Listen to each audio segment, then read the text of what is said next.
Halo, selamat datang. Kali ini kita akan coba bedah bareng-bareng soal perubahan besar di Ujian Nasional Indonesia. Tenang aja, yang rumit-rumit akan kita bikin jadi gampang dimengerti. Nah, belakangan ini kan lagi rame ya soal sistem ujian nasional yang baru. Mungkin Anda, entah sebagai siswa, orang tua, atau guru, udah denger-dengar soal ini. Jadi sebenarnya apa sih yang berubah? Yuk kita lihat bareng. Oke, jadi ceritanya begini. Semuanya berawal dari aturan baru Kementerian Pendidikan yang menggabungkan dua ujian penting jadi satu. Ujian apa itu? Ada tes kemampuan akademik atau TKA dan asesmen nasional atau AN. Tujuannya simpel sih, biar sistemnya lebih efisien dan nyambung. Dan ini bukan wacana lagi ya, karena aturannya sudah resmi ditandatangani. Nah, harapannya dengan aturan baru ini, sistem ujian kita bisa jadi lebih objektif, transparan, dan pastinya lebih bisa dipertanggungjawabkan. Oke, supaya gampang, kita akan bagi pembahasannya jadi 6 bagian ya. Pertama, soal pedoman barunya, terus kita lihat bedanya TKA dan AN, siapa aja yang ikut, siapa yang ngadain, apa materinya, dan yang terakhir, apa yang perlu disiapkan sekolah. Langsung aja kita mulai. Oke, bagian pertama. Kita lihat gambaran besarnya dulu ya.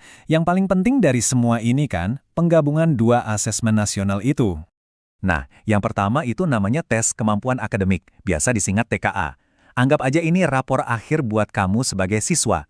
Tes ini tujuannya buat mengukur sejauh mana kamu paham sama mata pelajaran inti pas di akhir jenjang sekolah. Terus ada yang namanya asesmen nasional atau AN. Nah, ini beda banget. AN itu bukan buat nilai kamu pribadi, tapi lebih ke rapornya sekolah dan sistem pendidikan secara keseluruhan. Jadi dia melihat gambaran besarnya, gimana kualitas lingkungan belajar di sana. Nah, kan ada dua tes tuh, TKA dan AN. Walaupun sekarang digabung, tujuannya beda banget. Terus apa dong bedanya? Bisa kita lihat di sini perbandingannya.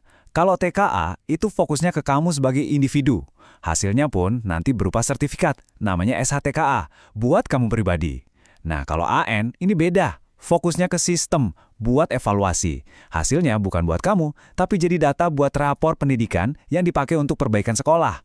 Jadi jelas ya, yang satu buat individu, yang satu lagi buat sistem.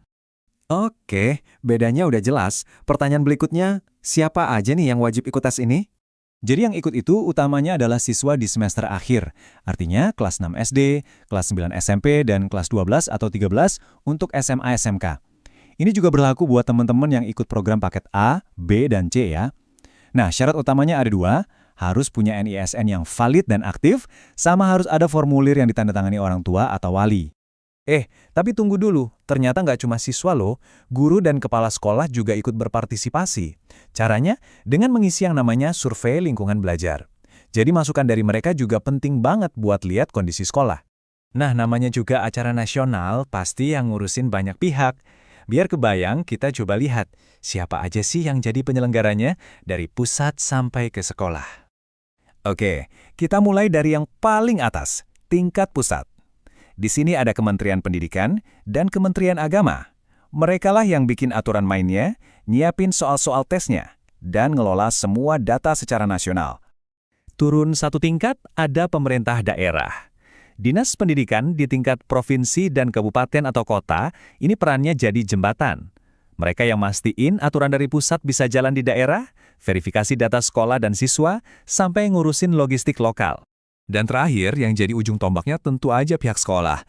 Merekalah yang di lapangan, daftarin siswa, nyiapin ruang ujian dan pengawas, pokoknya semua pelaksanaan tes di lokasi itu tanggung jawab sekolah. Oke, sekarang kita masuk ke pertanyaan yang paling sering ditanyain, materinya apa aja? Apa sih yang bakal diuji? Jadi untuk materi intinya, semua jenjang dari SD sampai SMA itu ada tes literasi, kemampuan membaca dan memahami teks, dan numerasi atau matematika. Nah, tapi ada bedanya. Untuk anak kelas 6 dan 9, selain soal dari pusat, ada juga soal yang dibuat oleh daerah. Kalau untuk kelas 12 dan 13, soalnya murni dari pusat. Selain tes itu, ada juga survei karakter dan survei lingkungan belajar. Nah, ini khusus buat kakak-kakak kelas 12 dan 13. Selain materi wajib tadi, kalian juga harus milih 2 mata pelajaran pilihan. Pilihannya banyak banget loh, mulai dari matematika lanjutan, fisika, kimia, biologi, sampai ekonomi, sosiologi, bahkan bahasa asing. Buat anak SMK, ada juga tes teori kejuruan.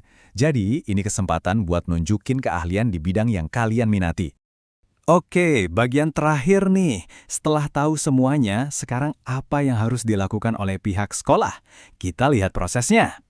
Proses pendaftaran buat sekolah itu ada alurnya. Pertama, sekolah harus ngumpulin dan masukin data siswa ke sistem, bisa Dapodik atau EMIS, plus ngumpulin formulir dari orang tua.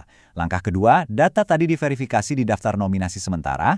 Ketiga, kepala sekolah harus finalisasi data dengan menandatangani dan mengunggah SPTJM.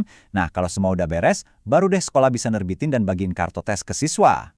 Jadi intinya apa sih? Sistem baru ini tuh tujuannya buat nyambungin dua hal. Kemampuan kamu sebagai siswa secara individu dengan kesehatan sistem pendidikan kita secara keseluruhan. Biar kita dapat gambaran pendidikan di Indonesia yang lebih lengkap. Nah, ini jadi bahan renungan buat kita semua. Dengan cara evaluasi yang menggabungkan penilaian siswa dan penilaian sistem kayak gini, kira-kira bakal mengubah cara kita memandang arti sukses dalam pendidikan nggak ya? Mungkin kedepannya sukses itu bukan lagi cuma soal nilai, tapi lebih dari itu.